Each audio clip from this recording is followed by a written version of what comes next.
Okay, so the story about the food.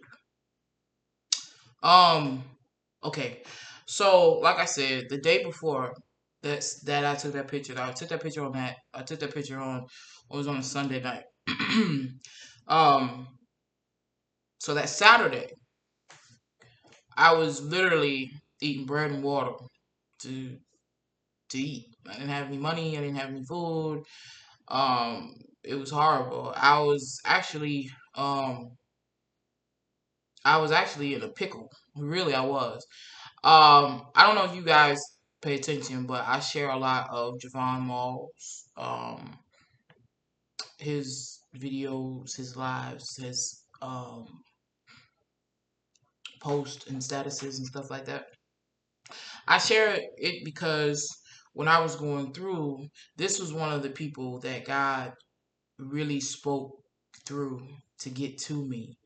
Um, he really used this man of God to really encourage me and to just, let me know greater is coming, better is coming, it's going to be okay. And so it came, he said that he was coming to Savannah. So I was like, what? Okay, you coming to Savannah? I got to go. I don't care where it was at. If it was in Savannah, and I could get on I could get on the Carter. I can get on the Carter bus. I was going. Okay, and so, um, yeah. So I ended up going to the church, found the church, and um, but that morning, let me tell you. First of all, I didn't have anything to wear. I didn't have any clothes. Like literally, I came back from Atlanta with did I have that duffel bag? No, I didn't even have that duffel bag. My sister brought me that duffel bag one day when I came to visit. Um, she didn't even know.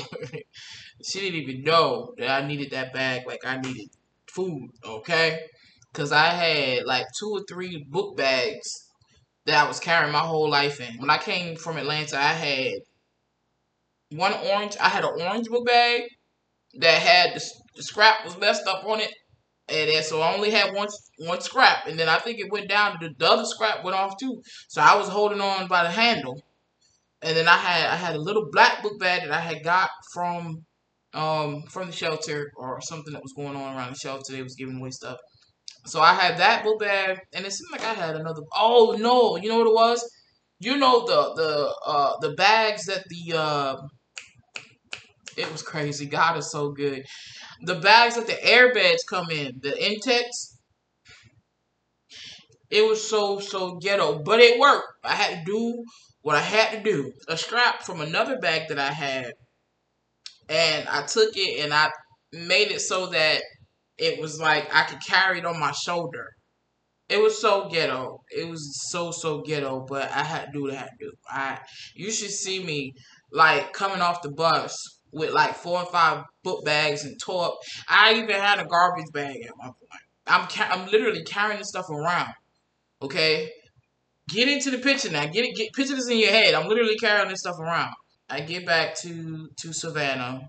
Um, I get back to Savannah, and I really didn't have a plan. I really didn't. All the thing I knew was that I needed to work.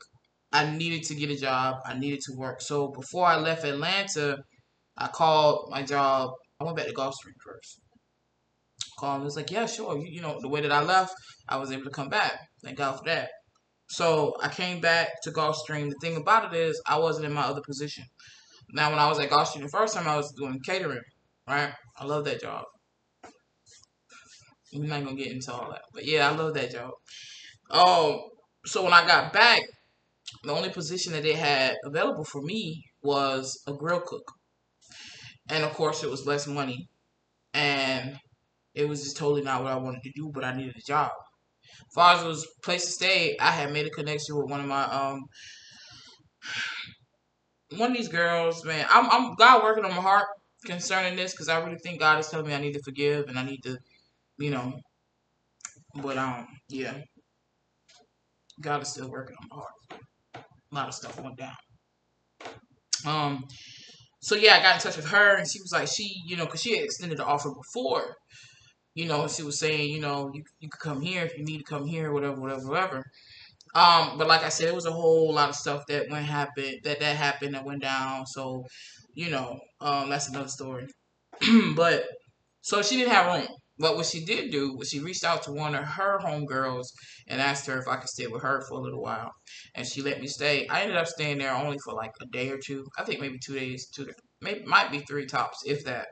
Because the girl, her boyfriend, he didn't like me because a lot of men they don't like studies. Um,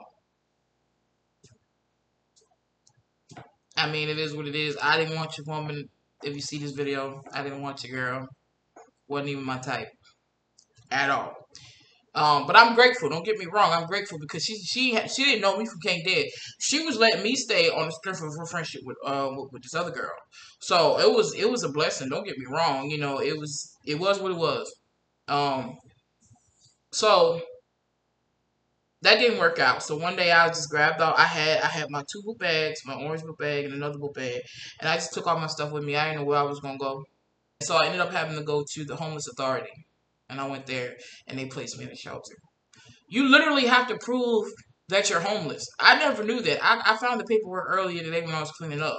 You literally have to prove to people that you are homeless. I'm like, I'm here. What you mean I'm homeless?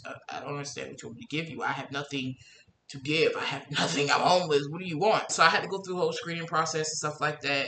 But the guy sent me over to inner city night shelter. I was there for 45 days. Normally, you only stay for 30 days because they only let you stay for 30 days at a time.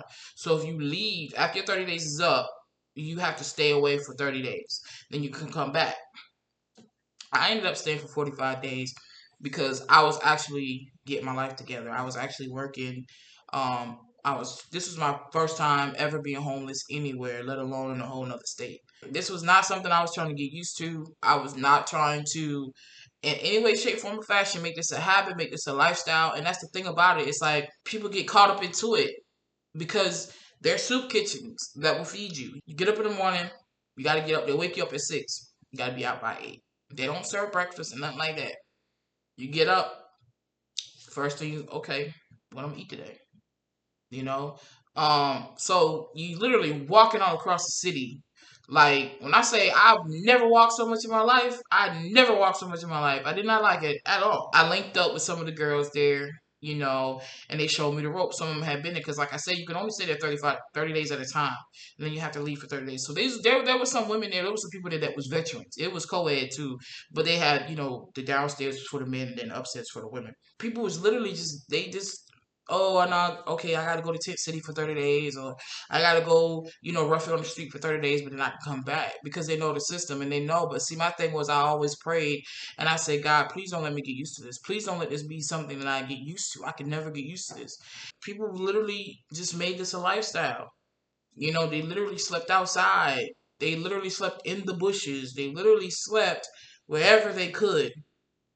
Some people would get kicked out of the shelter, or their 30 days was up and they didn't have no place else to go. So like that grassy area I was showing y'all, they would sleep there, like literally in the grass. I mean, they would come and they have like bites and stuff and all over them, and it was horrible. One man's trash literally becomes like a treasure hunt for you. Looking through things to see what you can use to make bedding, to make, covers, to make things a little bit comfortable, to make clothes.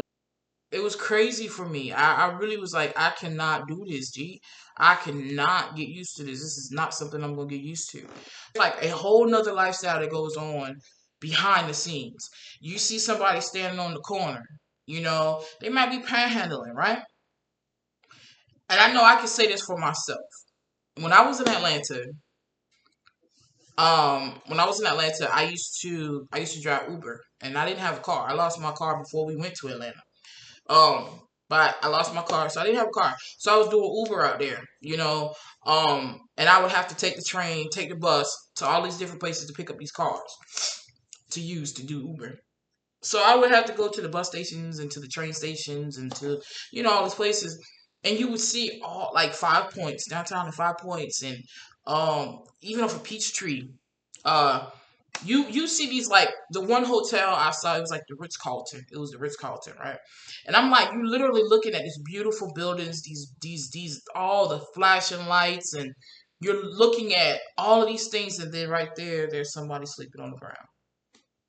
Like, like the uh the delivery areas where the trucks come and they back their trucks into, to deliver the stuff to the restaurants, to the buildings and stuff like that. People literally slept in those areas. Like, and where the grease traps and all that stuff was at. It was crazy because I would walk up Peachtree, or what else? Where else was I at? It's all over really. You be at the Quick Trip. You know what I'm saying? And somebody laying in the grass. And I'm like, the first time I saw him, I'm like, is this person okay? They got their food next to them, their cup, they got their blanket, they just chilling in the grass. Like, this was normal, right? So I'm sitting there like, and I remember walking across the street one day, and I saw these people, and I saw the Ritz Carlton, and it was all these different restaurants and all these different places, and I literally, you would see people along the wall just homeless, nowhere to go, nothing to do. And I remember asking God, I was like, God, how do these people get here? How does this happen to somebody? How does somebody become homeless?